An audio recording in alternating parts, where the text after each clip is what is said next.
Session with Lieutenant General A.KSingh, and of course he has got a good tenure with as an Lieutenant Governor, ex-Lieutenant Governor of Andaman and Nicobar, and after that as an administrator, ex-administrator with Puducherry. So, sir, beginning my session further with the question: recent political party, party in India. I'm talking about NR Congress, which has been influential in Puducherry as well. How necessary is the role of regional parties in the Indian politics? As you have served as an administrator in Puducherry yourself, so what do you think that is necessary role of the regional parties in Indian politics? And is there a need for the national parties to take over the control of regional politics in order for faster and equitable development? So what is your take on this? Gaurav, let me first correct your statement. Yes. I was Lieutenant Governor of Andaman and simultaneously was appointed Lieutenant Governor cum Administrator. The job in both UTs is called Lieutenant Governor cum Administrator. So simultaneously, I held the charge for 2 years. Well, I must say that I enjoyed the challenge because Andaman Nicobar lies in the middle of the Andaman Sea and 2,000 kilometers away was Puducherry. So my main base was Andamans, since I was the sole responsible person there. Right. Whereas in Puducherry, there was a CM. And so I used to visit Puducherry twice a month and resolve any issues. Rest of the issues I covered through mail. So now coming to your question, to understand the being and essence of regional parties, one must understand the essence and the idea of India. That's how I would look at it. I'm not a political person. So let me say, India is a federal polity, and the constitution has divided powers between the center and the state. And of course, in some critical areas, the center has an overbearing responsibility and powers. And there is also a common list where both can exercise powers. Okay. So being a very diverse land with diverse people, each state or region has its own aspirations and focus. To start with, as India became independent, the Congress was the sole national party. And so, to give opposition, various regional outfits did spring up. Right. Some of them lived short, some of them continue till today. And now, apart from Congress, BJP is the dominant national party. Right. Your question is there place for regional parties? Exactly. And your question is rooted in specific reference to my friend, Mr. Rangasamy, and his party, NR Congress. Just like to inform you that Mr. Rangasamy was part of the Congress for quite some time, including a chief ministership. This is, I think, the third time that he's becoming chief minister. Right.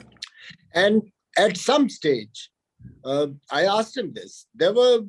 He felt that he was not being able to do justice to his region. And therefore, on various political grounds, he left the Congress and floated his own party called NR Congress. He is a God-fearing man, and I've seen him work with full dedication for the betterment of Puducherry and all the 4 regions. So my own take would be, yes, there is place for regional parties in our polity. Some who are with gravitas have done wonderful job, and I won't name them, but we all know that some of the regional parties have really done a great service to their people, meeting their aspirations to a very large extent. And that is why the national parties are unable to make a foray into those regions. But where the regional parties were not so focused and did not deliver, the people have rejected them and the national parties are back. So I think there is place for regional parties within our polity. It's a very vast land, and the spirit of our constitution actually promotes this, promotes the welfare and well-being of every region and state as per its requirements. And while the national parties are important, regional parties are also have a place in our polity. That's my take. Well said, sir. Sir, my next question is, there is an important and indispensable role of tourism in the economy of Andaman and Nicobar. I'm talking about the islands.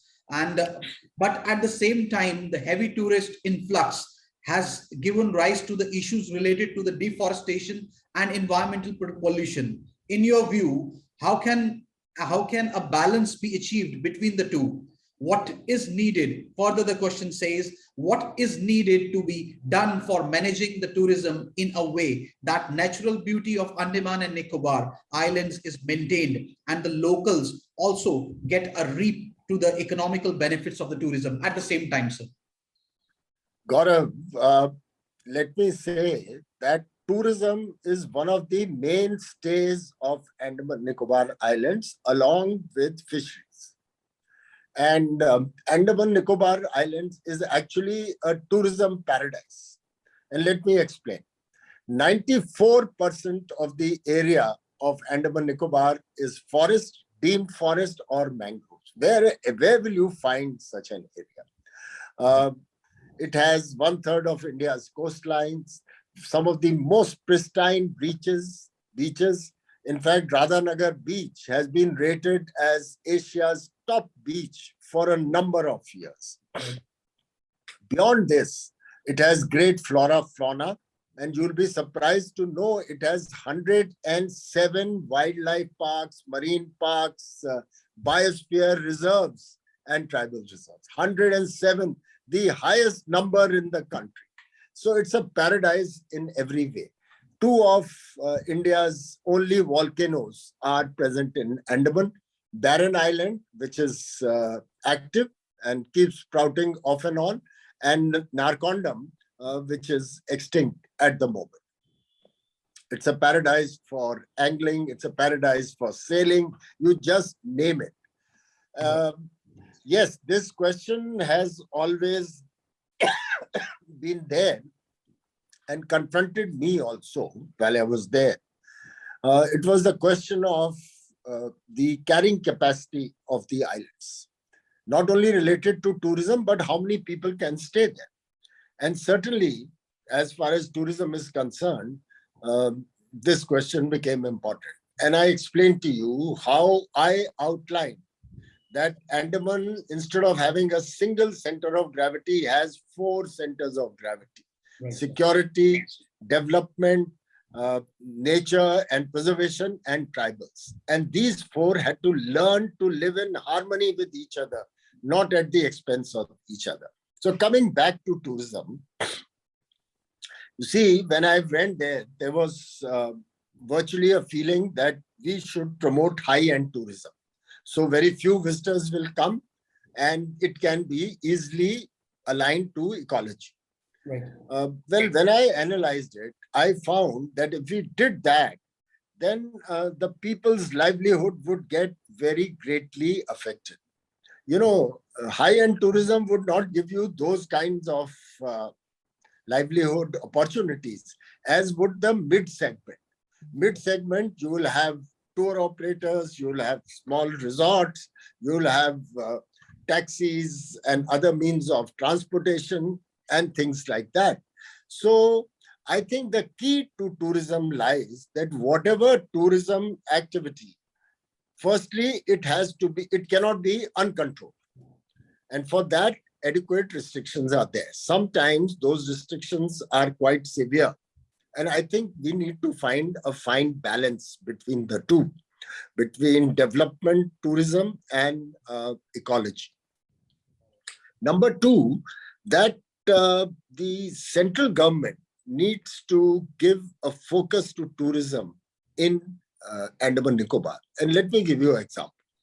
Do you know that in the peak season, that is the winter months, The airfare to Port Blair could be 25 to 30,000 one way. It's cheaper to go to London. Exactly, sir. So that itself acts as a dampener. I had started some charter flights and also subsidized the flights. We also have ships that go, but tourists don't come through ships. It's mainly used by the locals and for carrying goods. So I feel that there is scope of better impetus to tourism. When I reached there, we were getting approximately 2 lakh tourists a year. By the time I left, which is about almost 6 years back, 5 years back now, I think we were touching almost 4 lakhs. And today, when I checked with someone for your interview, I was told that pre-COVID, it had touched 5 lakhs. I think that is about the kind of capacity that these islands can endure. Of course, give and take a few more. But we have to develop the facilities and we have to develop corresponding, other initiatives like shipping, like air, like helidromes, like speedboats, etc. They have to keep in matching with this. So I think tourism would remain. And let me tell you, I've traveled a bit around the world, and there are people who have traveled even to the Caribbean and others. There is no place to compare with Andaman. As you got a touchdown, as you are coming down and the airplane is lowering towards the runway, you can see the bottom of the sea there.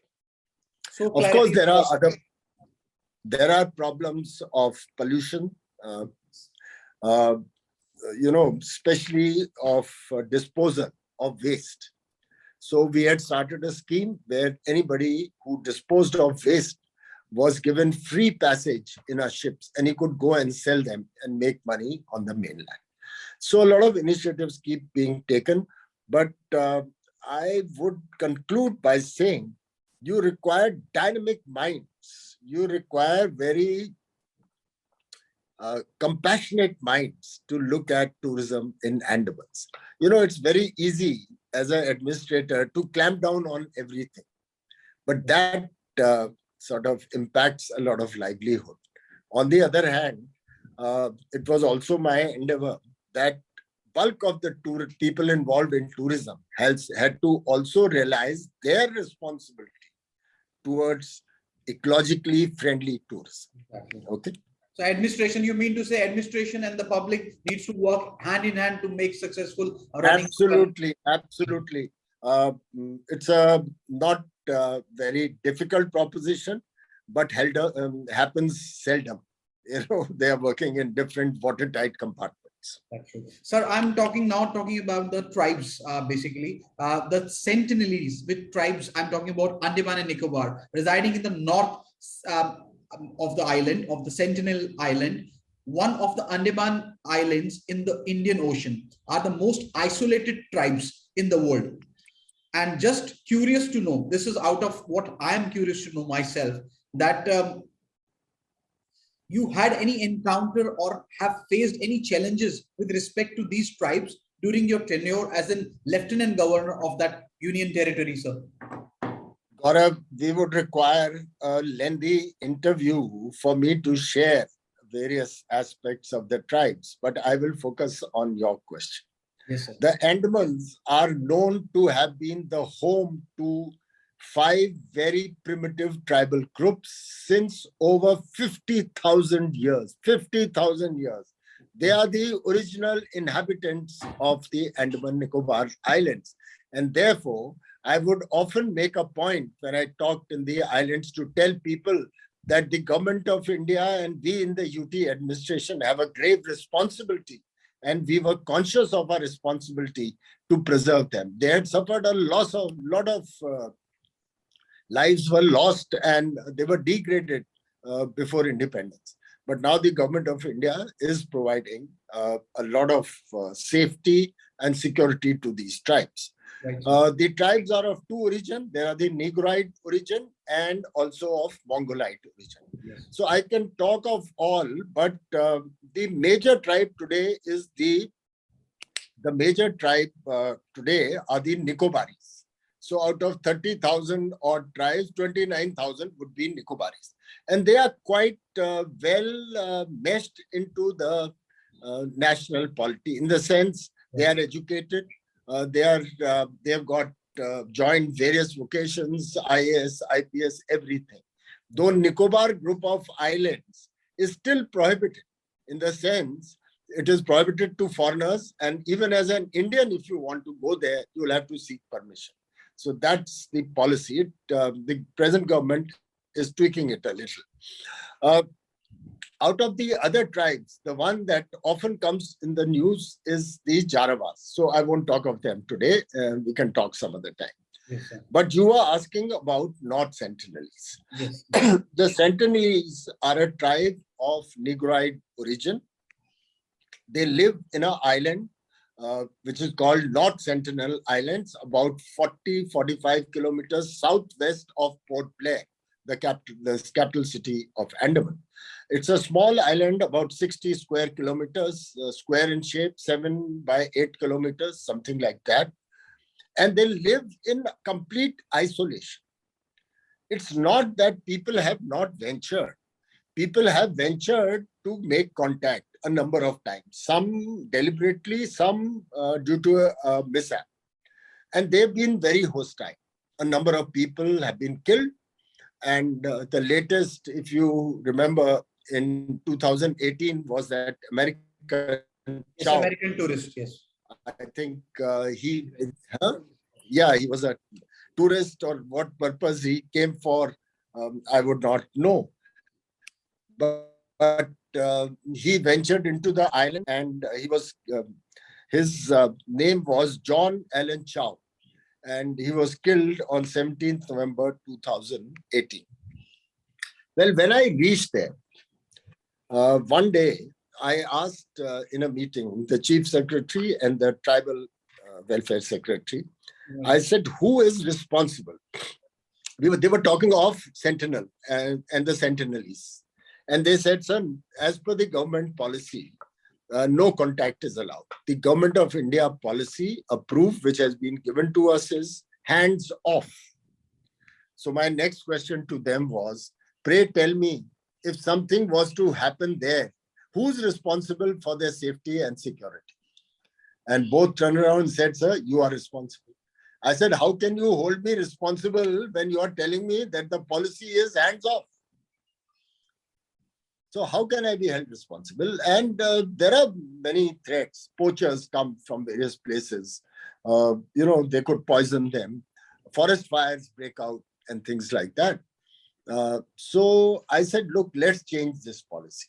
So we took up a case with the Government of India, and the policy was approved as hands off but eyes on. Got to see the distinction. From totally hands off, I got the policy changed to hands off and eyes on. Eyes on meant that periodically we could send a helicopter to see the welfare. They would come out of the forest, so we would know from top, yes, tik-tak hai. And sometimes we would send naval and coast guard boats to circumvent the islands. And they would probably, as a goodwill gesture, send some plantation and things like that on a basket and float it to the islands. And these people would come out with spears and all that. So the current policy is to keep eyes on, but hands off.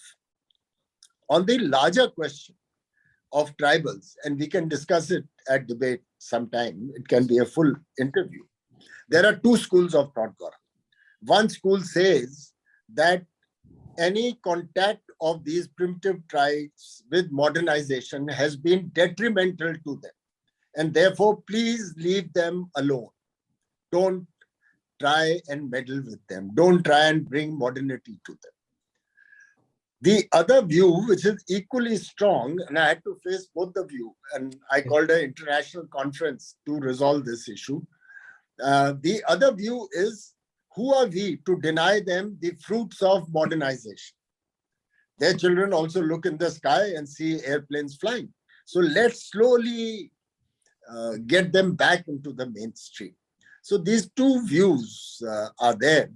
And with the Jarawas, we took a view that we will move forward because through our anthropologists, we discovered that they wanted certain things.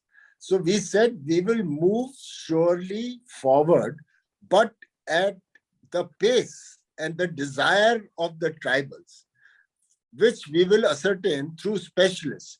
There is a special organization in Andaman called AAJVS, Atam Janjati Vikas Samiti, who know their language.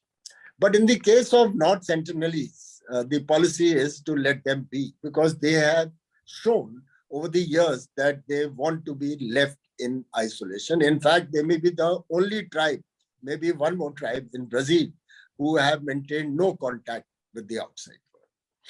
Well, so this is very informative for our especially viewers and the tourists who are very curious to go around Andaman and Nicobar Islands. So my last question then, in respect of Puducherry I'm talking about, it is said that due to increasing population and its impact on sewage traffic as it is required for the domestic life, very important. Puducherry is turning into an urban jungle like other big cities of India, which have met the same fate. From your experience as an ex-administrator and a lieutenant governor of Puducherry, what suggestions do you have for the betterment of this UT? Well, Gaurav, let me first state that for those who may not know this, that Puducherry is a union territory comprising of 4 distinct regions, which were all French-speaking. They were under the French when they were in India, and they were combined. 2 of those regions, the capital Pondicherry and Karaikal, which is 60, 70 kilometers south, lie within the ambit of Tamil Nadu. Another region, Yanam, lies in coastal Andhra, and Mahe lies in coastal Kerala. All 4 regions are on the coast. The UT is highly urbanized, with 67% of population living in semi-informal, see the word, semi-informal urban areas, compared to 30% of the national average. So 67%. There is hardly any rural population in Yanam or Mahe, about 31% in Pondicherry, and 56% rural population in Karaikal. This high density of urban, semi-urban population, some living in undeveloped slums, reflects in a lot of issues. The first, of course, is employment. You know, people who stay there in urban areas and do not have recourse to rural agriculture outlets, they need employment. So there is a limit to what employment can be generated. Right. Then there are huge municipal services issues, which you pointed out. And let me state, though, for the UTs, that standards of education and healthcare are far above the national average. So the quality of life of the individuals living in Puducherry is quite high as compared to the others. The present Chief Minister, Mr. Rangasamy, is well aware and well versed with all these issues, and I think is the best person to resolve these issues in a planned manner. When we were there, we had discussions on this issue a number of times, and a number of steps were taken, basically to make municipal services more accountable and more efficient and better. One of the things that we pushed for with the central government was to declare Pondicherry, the capital, as a smart city, which has, I believe, been done. And therefore, we hope a lot of funds would flow into the municipal services. Also, there were large number of central schemes which we optimized on. But the basic problem that I felt was the shortage of funds. The Union Territory has a finite budget, and that budget is supplemented by a grant from the central government. And of course, being assembly, you can take some loans as well. So I remember we made a lot of presentations to the central government, wrote to the PM, the HM, the finance minister to get Puducherry additional funds. And I'm sure the present chief minister, Mr. Rangasamy, would be following up. And he's the best man, in my view, who with sincerity and dedication will bring up the quality of life in Puducherry. Said, sir, this was Lieutenant General A.KSingh, who has served as an ex-Lieutenant Governor of Andaman and Nicobar, and ex-Lieutenant Governor and Administrator of Puducherry. Thank you so much, sir. Jai Hind, and thank you so much for giving your Welcome. valuable time. Okay, Gaurav, all the best.